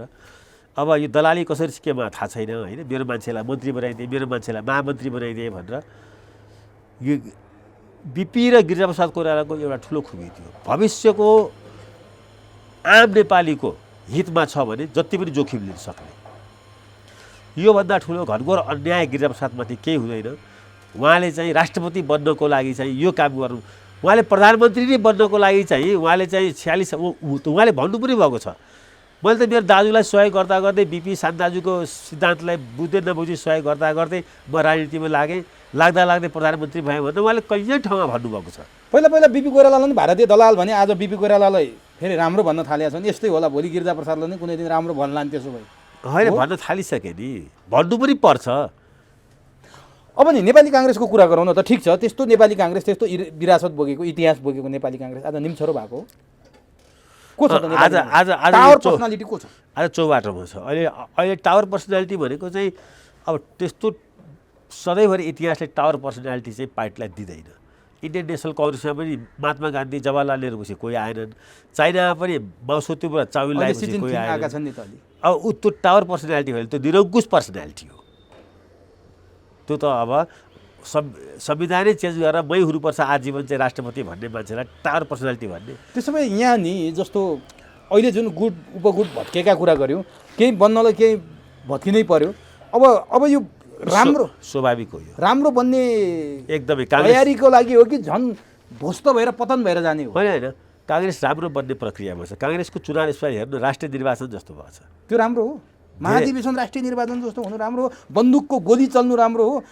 पैसाको खोलो बग्नु राम्रो हो। एउटा महाधिवेशन प्रतिनिधि बन्न 50 लाख 60 लाखसम्म खर्च गरेका छन् मान्छेले, त्यो राम्रो हो। 80% राम्रो छ, 20% अत्यन्तै भद्दा कुरूप र कामै नलाग्ने छ। आज विचार बोकेका, निष्ठा बोकेका, नीतिका कुरा गर्ने, विधिका कुरा गर्नेहरू सबै पाखा लागिरहेछन् काङ्ग्रेसमा। त्यस्तो पनि छैन। अहिले चाहिँ तपाईँले भन्नुभएको कुरा त्यस्तो हुँदैछ, त्यस्तो केही ठाउँमा भएको छ। तर त्यो 80% अहिले पनि काङ्ग्रेसभित्र काङ्ग्रेसी जन्दी चाहिँ प्रिभेल गर्छ। म तपाईँलाई एउटा उदाहरण दिन्छु। सभापति तपाईँको शेरबहादुर देउबा, मान्नुहोस् नमान्नुहोस् विधि विधानले मान्नै पर्यो। किन नमान्नु? मान्दछु। प्रधानमन्त्री शेरबहादुर देउबा मान्नुहोस् नमान्नुहोस् विधि विधानले मान्नै पर्यो। उहाँकै जिल्लामा उहाँको पार्टी सभापति कर्णमल्ल न्याय माग्दै काठमाडौँ आउनुभयो, अनसन बस्नुभयो। अहिले पनि महाधिवेशनमा सहभागी हुन पाउनु भएको छैन। अनि कस्तो लोकतान्त्रिक पार्टी, कस्तो प्रजातान्त्रिक पार्टी, शेरबहादुर देउबासँग न्याय माग्दा न्याय पाएका छैनन् डडेलधुरावासीले। यो कस्तो? मैले के भने त 80% ठिक छ। 77 जिल्ला छ, त्यसमा 5वटा जिल्लामा चाहिँ शेरबहादुरजीले ज्यादती गर्नुभएको छ। त्यो ज्यादतीको एक्सट्रिम रूप चाहिँ गर्नै नहुने काम आफू प्रधानमन्त्री पार्टी सभापति भएर। तपाईँ स्वयं जानुभएको छ डडेलधुरामा? होइन, म प्लेन नउडेर जान पाइनँ। जाने भन्ने कुरा थियो। जाने भन्ने प्रचार पनि थियो। अनि प्रदेश नम्बर 2 मा अधिवेशनै हुन सकेका छैन होइन? मैले 77 जिल्ला छ नेपालमा। यो भइसकेका जिल्ला 70 जिल्ला या चाहिँ 65 जिल्लामा त सबै कुरा भयो नि। ल सबै भयो, अब राम्रो हुन्छ भनेर तपाईँले आशा गरिरहनु भएको छ। तर केही नेताहरू, मसँग भिडियो नै छ उहाँहरूले भनेको, काङ्ग्रेसको इतिहासमा 14औं महाधिवेशन सबैभन्दा कलङ्क बोकेको महाधिवेशन भएर आयो। न नीतिको छलफल छ, न विधिको छलफल छ, न आर्थिक नीति कस्तो हुने भन्ने छ, न वैदेशिक नीति कस्तो हुने भन्ने छ, न युवालाई कसरी रोजगार, खालि उद्घाटन गरेर नेता को बन्ने भन्नेमा मात्रै गयो। यो साह्रै चिन्ताको विषय हो। अब काङ्ग्रेसको साइनबोर्ड भेटिन्छ 15औं महाधिवेशनमा भन्छ। त्यो जसले त्यो एनालाइसिस गरे त्यो गलत गरेछ। किन? 15औं अधिवेशन नै काङ्ग्रेस मुलुकको राष्ट्रिय पार्टी हुन्छ। 1 नम्बर नभए 2 नम्बर होला, 2 नम्बर नभए 1 नम्बर हुन्छ। पहिलो कुरा यो। काङ्ग्रेसको नीति भनेको के? सामाजिक नीति, आर्थिक नीति, राजनीतिक नीति, त्यो सबै अहिले नेपालको संविधानमा समेटिएका छन्। नयाँ सिद्धान्त, नयाँ नीतिको त्यति म अहिले महाधिवेशन त्यसो भए त पार्टी कार्यालयमा गर्दै भए हुन्थ्यो नि त। त्यो किन नहुनु? त्यो अनि त्यत्रो खर्च गरेर यत्रो किन देखाउनु पर्यो? करोडौँको खाना मेनु हेर्नुहोस् त त्यहाँ। त्यो बेकार हो। यो सबै तामझाम बेकार। नौटङ्की भएन यो? फेरि जरुरतै छैन यसको। अनि ती महाधिवेशन प्रतिनिधिलाई ल्याएर चुनावमा भोट हाल्न पठाउने, घर पठाइदिने, तिनलाई बन्द सत्र किन गरिन्छ? किन हुन्छ? प्रतिवेदन खै कहाँ छन्? पौडेल पक्ष सहभागी नै छैन। अब त काङ्ग्रेसको महाधिवेशनमा चाहिँ कुन नीतिहरू अगाडि बढाउने, कुन नीतिहरूलाई चाहिँ अब विथड्र गर्ने, नेपालको शिक्षा नीति यहाँसम्म लिएको 30 वर्षमा के भयो होइन? प्राइभेट सेक्टरले शिक्षालाई ड्राइभ गर्न छ, पब्लिक सेक्टर विक भइरहेछ, के भयो, यसलाई कसरी ठिक पार्नुपर्ने। अब कोरोना कालमा जुन ढङ्गले चाहिँ अब धेरै ठुलो मानिसहरूले क्षति बेहोरे, रोजगारी गयो, स्वास्थ्य गयो, आफन्त गुमाए, यो सबैलाई कसरी अब एड्रेस गर्ने, आउने दिनमा यस्ता चाहिँ कुराहरूलाई हुन नदिने के गर्ने, नेपालको हेल्थ सेक्टरलाई के रिफर्म गर्ने, एग्रिकल्चर सेक्टर अहिले पनि हामी यहाँ काङ्ग्रेस जनेहरू काठमाडौँमा बडो तामझामसँग चाहिँ महाधिवेशन गर्दैछन्। उता चाहिँ मल खाद नपाएर चाहिँ किसानको यो विषयमा छलफल हुनु पर्दैन। सबै कुराहरूको छलफल हुनु पर्थ्यो। यो सबै कुराहरू चाहिँ गभर्नेन्सको पार्ट हो। हाम्रो अब हामीले गर्ने, काङ्ग्रेसले गर्ने शासन, ब्रोडर नीति ठिक छ, ब्रोडर भ्यालु पनि ठिक छ, डेमोक्रेसी चाहिन्छ, त्यो ठिक छ। तर कस्तो डेमोक्रेसी? खालि चुनाव मात्रै गराउने डेमोक्रेसी त्यो ठिक छैन। पार्टी सभापति छान्नुपर्छ 5 वर्षमा, तर कस्तो सभापति छान्ने भनेको यी सबै काम गर्न सक्षम सभापति छान्नुपर्छ भन्ने हो। त्यहाँ चाहिँ काङ्ग्रेस चुकिरहेको छ। अब यो छान्दाखेरि नि तपाईँ त प्रत्यक्ष हुनुहुन्छ, यो टिम छ नि, जस्तो देउबाको टिम छ, शेखरको टिम छ, प्रकाशमानको टिम छ, विमलेन्द्रको टिम छ, कसको टिम चाहिँ विजय भएर आउने तपाईँ देख्नुहुन्छ? को कुन टिममा चाहिँ भविष्य बोकेको छ? हुन त तपाईँ अलिकति पूर्वाग्रही भइदिनु होला, शेखर कोइरालाको निकट भनिन्छ तपाईँलाई, त्यो के देख्नुहुन्छ? मैले यो प्रश्न सोधेँ तपाईँलाई। म यहाँ पूर्वाग्रही हुन सक्छु, तपाईँलाई लाग्न सक्छ होइन। मैले यो भएको मध्ये म यस कारणले अरूलाई खराब भन्दिनँ कि चाहिँ अरू योग्य अयोग्य छन्, अरू बाँकी सबै टेस्टेड हुन्। शेरबहादुरजी 5 पल्ट प्रधानमन्त्री हुनुभएको छ, पार्टी सभापति चलाउनुभएको छ, उहाँले त्यो सक्नु भएन। प्रकाशमानजी एकदमै योग्य अयोग्य म यो दुवै कुरा भन्दिनँ, तर पनि उहाँले विभिन्न पटक विभिन्न अवसर पाउनुभएको छ होइन। उपसभापति हुनुभएको छ पार्टीको, महामन्त्री हुनुभएको छ पार्टीको, कैयन पटक मन्त्री हुनुभएको छ पार्टीको होइन। अब त्यो अहिले चाहिँ अलिकति चाहिँ फ्रेस चाहिएको छ काङ्ग्रेसलाई। काङ्ग्रेसलाई चाहिँ शेरबहादुरजीको मात्रै विकल्प होइन, एउटा फ्रेस विकल्प चाहिएको छ। त्यो फ्रेस विकल्प भनेको मैले देखेको, म हेर्नुहोस्, म हत्तपत्त म व्यक्तिसँग टाँसिने मान्छे होइन, म त काङ्ग्रेसै छोड्ने मान्छे हो, मैले लेखेको पनि थिएँ। तपाईँलाई त फसाए शेखर र त्यो फेरि त्यो फसायो भने शब्द भन्दिनँ। उनीहरूले म काङ्ग्रेसको क्रियाशील रिन्यू गर्दिनँ भनेको थिएँ, राजीनामा दिन्छु काङ्ग्रेसबाटै भन्नुभएको अनि काङ्ग्रेसबाट होइन, काङ्ग्रेसको क्रियाशील सदस्यबाट। काङ्ग्रेस त म जीवनभर रहन्छु, त्यसमा चाहिँ काङ्ग्रेस प्रतिबन्धित कालमा भएको काङ्ग्रेसले काङ्ग्रेस छोड्दैन नि। म किनभने म नबुझिकन काङ्ग्रेस भएको, म बुझेर काङ्ग्रेस भइरहेको, नबुझेर सुरुवात भयो, नबुझिकन म काङ्ग्रेस भएको, तर काङ्ग्रेसको भ्यालु बुझेर पढेर संसार जानेर चाहिँ म काङ्ग्रेसमा टिकिरहेको। त्यस कारण यो पार्टी यो जुनीमा म छोड्दिनँ।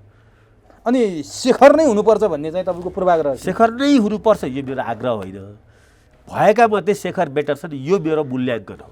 त्यो टिम चाहिँ कसको प्रभावकारी छ? जस्तो टिम शेरबहादुरभन्दा मुनिका, शेखरभन्दा मुनिका, विमलेन्द्रभन्दा प्रकाश, त्यो त अब अरूसँग त टिमै त्यति छैन होइन। राम्रो टिम शेखरसँग यो? राम्रो टिम के कारणले? फ्रेस छन्, जस्तै फ्रेस छन्। जस्तो अब गगनले धेरै अवसर पाएको छैन, चन्द्र भण्डारी चाहिँ राजकाजमा बसेका छैनन्, धनराज गुरुङले चाहिँ अवसर पाएको छैन राजकाजमा। यिनीहरू यो फ्रेसबाट चाहिँ के बसेर टेस्ट भइसकेकाहरू फेल छन्, यिनीहरू फ्रेस छन्। फेललाई फ्रेससँग नदाजौँ क्या, किनभने यिनीहरू चाहिँ अहिले जो फ्रेस छ, तपाईँ यहाँ दुनियाँभरको चाहिँ गलत नारा लेखेको हुन्छ दिवालमा कहिलेकाहीँ, त्यहाँ लेख्नु पऱ्यो भने पहिला त्यसलाई मिटाउनु पर्छ, अनि मात्रै राम्रो कुरा लेख्नु। भनेपछि शेरबहादुरको टिम हेर्दा त जस्तै उपसभापतिमा विजय कुमार गच्छेदार र पूर्णबहादुर खड्का त धेरै पटक टेस्टेड मान्छेहरू पर्नुभयो। त्योभन्दा तल प्रदीप पौडेल र प्रकाश शरण त अलिकति आशा बोकेका मान्छे होला नि त? होइन, प्रकाशजी मेरो साथी हो, व्यक्तिगत एकदम नजिकको साथी हो होइन। अब उनी पनि त परराष्ट्र मन्त्री भइसकेका छन्, सहमहामन्त्री भएर यहाँसम्म भूमिका खेलेका छन्। तर एउटा कुरा बर्बाद तपाईँहरूले कहाँनिर गर्नुभयो भने महामन्त्रीमा प्रदीप पौडेल, गगन थापा, विश्व प्रकाश, यी आशा लाग्दा र सम्भावना बोकेका यी नेताहरूलाई एकैपटक किन भिडाइदिया तपाईँहरूले? अब यी नेताहरू किन भिड्न रुचाएका हुन्? एउटा त गुमाउनु पर्ने अवस्था आउनु थाल्यो नि। त्यो चाहिँ अब अलिकति ठिक छ, यी प्रतिस्पर्धा सिक्छन्, अनुभव बटुल्छन्। तर एउटा हारेर बाहिर बस्दा त काङ्ग्रेसलाई ठुलै घाटा हुने देखिन्छ है। होइन, पदभन्दा बाहिर बस्ने बित्तिकै घाटा हुन्छ, म यो मान्दिनँ कि। म आजसम्म काङ्ग्रेसको कुनै पनि पदमा छैन, कुनै न पार्टी सभापति, न सचिव, न महामन्त्री, न केन्द्रीय सदस्य। म अहिलेसम्म काङ्ग्रेसको महाधिवेशन प्रतिनिधि पनि भएको छैन। मलाई लाग्दैन हराइदिए, यसोले हराइदिए। मलाई लाग्दैन के छ भन्दा म कुनै काङ्ग्रेसको चाहिँ भन्दा कम काङ्ग्रेस हुँ भनेर। बोलवाला तपाईँकै छ? बोलवाला नहोला, तर म काङ्ग्रेसको मूल्य पद्धतिको रक्षक हुँ। म भनेपछि त्यो टिमबाट तपाईँले विश्वप्रकाश, प्रदीप र गगनमा अब एउटा त छोड्नुपर्ने भयो त काङ्ग्रेसहरूले। त्यो विवेकमा छोडिदिउँ। कसको सम्भावना बढी देख्नुहुन्छ? पल्लाबारी कसको देख्नुहुन्छ? अब म त आजको मितिमा चाहिँ के छ भने शेखर एन्ड कम्पनीको प्यानल जो युवा टिम छ, टिमै आउँछ, टिमै आउँछ, पहिलो राउन्डमा आउँछ। पहिलो राउन्डमै शेरबहादुर देउबा पो पहिलो राउन्डमा आउँछ? है त गलत मूल्याङ्कन हो। अन्डर करेन्ट मैले देखेको छु, परिवर्तनको लहर छ। अन्डर करेन्ट के छ भने मान्छेहरू शेरबहादुरलाई छान्नु पर्ने त म कुनै कारण देख्दिनँ काङ्ग्रेसले। उहाँले भनिसक्नुभयो, यदि म हारेँ भने काङ्ग्रेसबाट मेरो प्रधानमन्त्री जान्छ, म काङ्ग्रेसको प्रधानमन्त्रीले सभापति हार्यो भनेर गलत मेसेज जान्छ, मेरोलाई जिताइदिउ भनेर उहाँ भन्दै हिँडिरहनु भएको छ। काङ्ग्रेस उहाँ प्रधानमन्त्री भएर नेपाली काङ्ग्रेस चुनाव हार्छ, उहाँ फेरि सभापति हुनुभयो नेपाली काङ्ग्रेसले 3 तहको निर्वाचन हार्छ। यो बुझेका छन् काङ्ग्रेस महाधिवेशन प्रतिनिधिहरूले। तर सिटोला उहाँसँगै हुनुहुन्छ। मलाई कोइरालाको लिगेसी बोक्या भन्नुहुन्छ? म कोसँग छ भनेर म त्यसलाई टिका टिप्पणी गर्दिनँ। यी 75 नायकहरू, 70 नायकहरू या चाहिँ यो उमेर समूहकाहरूको चाहिँ अब रक्षक चाहिँ शेरबहादुरजी हुनुभएको छ। यदि शेरबहादुर दोहोरिनु भयो भने काङ्ग्रेसको के हुन्छ गति? काङ्ग्रेसको भविष्य राम्रो छैन त्यहाँ चाहिँ। शेखरै दोहोरिनुपर्छ? दोहोरिनु पर्दैन, शेखर आउनुपर्छ। शेखरै आउनुपर्छ? प्रकाशमान अब उहाँ आउँदा आपत्ति होइन, तर उहाँ आउने सम्भावना म तर चाहिँ मान्छेहरू के भन्छन् भने जसरी राजेन्द्र लिङ्गदेन जनजातिको छोराले कमल थापालाई देखाइदिए, त्यो चमत्कार गरे, राप्रपाका महाधिवेशन प्रतिनिधिहरूलाई पूर्व पञ्चहरूको भजन मण्डली भनेर तपाईँले जति आरोप लाए पनि त्यो चाहिँ पश्चगामीहरूको प्रतिगामीहरूको पार्टी भने तापनि तिनीहरूले त एउटा चेत देखाए नि। कमल थापाको विकल्पमा राजेन्द्र लिङ्गदेन ल्याएर आज देशभरि चाहिँ एउटा मुहिम सिर्जना भएको छ, ग्रुमिङ भएको छ राप्रपा। त्यसै गरी शेरबहादुरलाई कमल थापा बनाउन सक्ने हिम्मत भएको नेता छ काङ्ग्रेसमा? काङ्ग्रेसका मतदाताले गर्न सक्छन् त्यो? शेखर कोइरालामा त्यो सम्भावनाको खोजी गर्नुपर्छ। तर प्रकाशमान एउटा जनजाति नेवारको छोरो भयो हुनाले उहाँलाई होइन, प्रकाशमानजीलाई त काङ्ग्रेसको नेता हुनुलाई जनजाति नै हुनु पर्दैन बाबा। होइन, जसरी सङ्घर्षशील नेता हो। राजेन्द्र लिङ्गदेनले जसरी कमल थापालाई हराए त्यसै गरी प्रकाशमानलाई हेरिरहेछन् के? प्रकाशमानजी आउँदा मलाई चाहिँ व्यक्तिगत रूपमा म शेखर कोइरालाकै चुनावी क्याम्पेनर पक्षधर जेसुकै तपाईँले टाइटल दिए पनि प्रकाशमान आउँदा के आपत्ति हो र? विमलेन्द्र केही आपत्ति छैन। भने चाहिँ पहिलो चरणमा शेखर हुनु भएन र यदि दोस्रो चरणमा कथम कदाचित गइहाल्यो भने को जानुहुन्छ दोस्रो चरणमा? शेरबहादुर त पक्कै भयो, अर्को को जानुहुन्छ यताबाट? शेखर कोइराला जान्छ। विमलेन्द्र र प्रकाशमान जानुहुन्न? म भनिहालेँ, म यसमा बास्ट छु। म चाहिँ मेरो चाहिँ यसमा एनालाइसिस चाहिँ अब म पहिला फ्री गर्न सक्थेँ होइन। बायस हुनुहुन्छ? म बास्ट छु। पहिलो चरणमै शेखर तपाईँको ब्रह्मले देख्छ, त्यो भएन भने दोस्रो चरणमा? ब्रह्मले देख्दैन। मेरो ब्रह्मले के देख्छ म त्यो अहिले भन्दिनँ। मेरो अब्जर्भेसन चाहिँ के छ भने काङ्ग्रेसमा नेतृत्व परिवर्तनको चाहना छ। त्यो परिवर्तनको संवाहक शेखर कोइराला भइरहेका छन्। शेखर कोइरालाको टिम यङ छ, त्यसमा युवाहरूले आफ्नो भविष्य देख्दछन् होइन। त्यसकारणले मलाई के लाग्छ भने अन्डर करेन्ट चाहिँ काङ्ग्रेसमा शेखर एन्ड कम्पनीको टिमको चाहिँ अन्डर करेन्ट चाहिँ धेरै ठुलो जनमत सिर्जना भएको छ र पहिलो राउन्डमै चाहिँ यो निस्किन्छ। यदि निस्किएन भने कथम? यदि दोस्रो चरणमा शेरबहादुर र शेखर? यदि निस्किएन भने चाहिँ शेखर कोइरालाको चाहिँ एलायन्स हुन्छ विमलेन्द्र दिदी र प्रकाशमानसँग। उहाँ दुवैजनाले दिनुहुन्छ? यी दुवैजनाले विकल्प खोजेका हुन् शेरबहादुरको। त्यसकारण अबको काङ्ग्रेस दुवैजनाले चाहिँ शेखर कोइरालासँग विरोध होइन नि, यी दुवैजनाकोले ऊबाट चल्दैन भनेका हुन्। भनेपछि अबको काङ्ग्रेसको सभापति शेखर कोइराला हो? त्यसमा त शङ्का छैन। ढुक्क हुनुहुन्छ? म ढुक्क छु। ल ठिक छ, तपाईँहरूलाई शुभकामना छ, तपाईँहरूको अपेक्षा पुरा होस्, देशले नयाँ नेतृत्व पाओस्, काङ्ग्रेसले नयाँ नेतृत्व पाओस्, टेस्टेड मान्छेहरूलाई विदा गरेर अनटेस्टेड मान्छे आएको नेपाली जनमानसले त्यो रुचाउँदो पनि रहेछ लिङ्गदेनको हेर्दा। अब म अन्तिममा तपाईँले एउटा प्रश्न सोध्छु। काङ्ग्रेसको उद्घाटन समारोहमा राजेन्द्र लिङ्गदेनले नेता जतिलाई चोर भनेर चिन्छन् भनेर भन्दा नेपाली काङ्ग्रेसका नेता कार्यकर्ताले पनि ताली पड्काएर स्वागत गर्नु, प्रचण्डले हो भनेर सोद्धा हो भन्ने तलबाट आयो भने के नेतालाई चोर भनेर चिन्छन् नेपाली जनताले? ठिक भने नेपाली जनतालाई थाहा छैन होइन, सबैलाई चोर भनेर हेर्नु हुँदैन। तर संसारमा अहिले चाहिँ मैले अघि भने पोलिटिक्स र पोलिटिसियनहरूलाई चाहिँ आपत परेको छ। चोर भन्ने कुरा गलत हो? ठुलो चोरै भन्नु त ठिक। नेपाली जनताले वाह वाह गरेछन् लिङ्गदेनको त्यो भाषण। होइन त्यो यस्तो हो नि, त्यो न्यारेटिभ तपाईँ एउटा क्वाइन गरिदिनु न, सब नेता फटा त्यसमा ताली बज्छ नि। तर त्यसमा चाहिँ जो फटा छैन, आखिरमा जतिसुकै गाली गरे पनि नेता नभइकन देश चल्दैन। तर बाजी त लिङ्गदेनले मार्यो है तपाईँहरूको महाधिवेशनको उद्घाटन समारोहमा। सबै मान्छेको उनी चाहिँ एउटा म त तपाईँको उहाँलाई धन्यवाद दिन्छु नि। त्यस्तो एउटा चाहिँ इस्टाब्लिस चाहिँ सामन्त परिवारका सत्ताका खेलाडी कमल थापालाई होइन बधाई छ होइन त? चाहिँ ठुलो बधाई छ नि। म त काङ्ग्रेसमा त्यही परिवर्तनको खोजी गर्दैछु। सम्भावना छ? 15औं महाधिवेशन त्यसको प्रारम्भ हो। 14 होइन? 14मा त दुइटै मिक्स हुन्छ, यथास्थितिवादी र परिवर्तनकारी। ल 15मा त्यो आउँछ। सबै यति बेला डाक्टर शेखर कोइराला जिताउ अभियानमा लाग्नु भएको छ, आफै भन्नुभएको छ बायस्ड भएको छु म भनेर। अन्तिममा हेर्नुहोस्, पब्लिकमा जाने कुरा चाहिँ ठगेर जानु हुँदैन, क्लियर सफा। र आफूलाई थाहा नभएको या चाहिँ भन्छ नि इन्डियाले यहाँ एकदम चाहिँ खडेरी गरिदियो, या इन्डियाले यहाँ चाहिँ उसलाई मन्त्री बनायो, या यसलाई सचिव बनायो, म यस्तो कुरामा सिंहदरबारमा बसेको मान्छे भएको तैँले म कहिले विश्वास तर शेरबहादुरको अलिक बढी कटु आलोचक र विरोधीमा चिन्छन् तपाईँलाई मान्छेहरूले? शेरबहादुरजी व्यक्तिगत रूपमा मेरो अत्यन्तै राम्रो सम्बन्ध थियो। अहिले उहाँ थाहा छैन के छ मलाई, 3-4 वर्ष अगाडिसम्म व्यक्तिगत रूपमा म कसैको आलोचक छैन। तर मलाई यो मुलुकको माया लाग्छ। म जब त्यो मध्यपूर्व मलेसिया गएको देख्छु हजारौँ लाखौँ नेपालीहरू, तब यहाँ रोजगारी सृजना नभएकोमा मलाई झोक चल्छ। जब म यहाँ चाहिँ के छ भने यहाँको चाहिँ किसानहरू हरेक वर्ष एउटै समस्या, खादा आएन मल आएन भनेर चाहिँ लामबद्ध भएर अब तडपिएको देख्दछु, त्यो म सहन सक्दिनँ। अब भनिदिनुहोस् त, काङ्ग्रेसको महाधिवेशनले जुन अहिलेको राजनीतिक तरलता छ, भद्रगोल छ, अस्तव्यस्त छ, यो महाधिवेशनपछि कुनै नयाँ कोर्स करेक्सन हुने अथवा त्यस्तो केही उलटपुलट हुने के सन्देश बोकेर आउँछ? सारा विचार सारा सिद्धान्त एकातिर, तर अम्बेडकरले भने जस्तै सारा संविधान एकातिर, संविधान लागू गर्ने मान्छेको आचरण ठिक भएन भने त्यो केही काम लाग्दैन भने जस्तै काङ्ग्रेसले सिद्धान्त बोकेको छ। काङ्ग्रेस इतिहासको एउटा ठुलो पार्टी हो, पुरानो पार्टी हो, तर यसको नेतृत्वले काङ्ग्रेसको मूल्य पद्धति बोक्दैन भने न काङ्ग्रेस उँभो लाग्छ न देश उँभो लाग्छ। अब आउने नेतृत्व नयाँ आयो भने, देउबाको ठाउँमा अर्को कुनै आयो भने तात्विक भिन्नता अथवा नेपालको राजनीतिको कोर्स करेक्सन हुने केही सम्भावना के दिन्छ 14औं महाधिवेशन? त्यो आशाले म शेखर कोइरालाको चाहिँ नेतृत्वसँग जोडिने पुग्छ। भनेपछि केही न केही परिवर्तन हुन्छ देशको राजनीति, त्यो हुनुपर्छ, त्यो हुनुपर्छ। भएन भने शेखर पनि देउबाकै लाइनमा कसैको लागि फाल्दिए भइहाल्ने 15औं अधिवेशन। यसै पनि उनले एकपल्टभन्दा दुईपल्टमा उठ्छु भनेका छैन।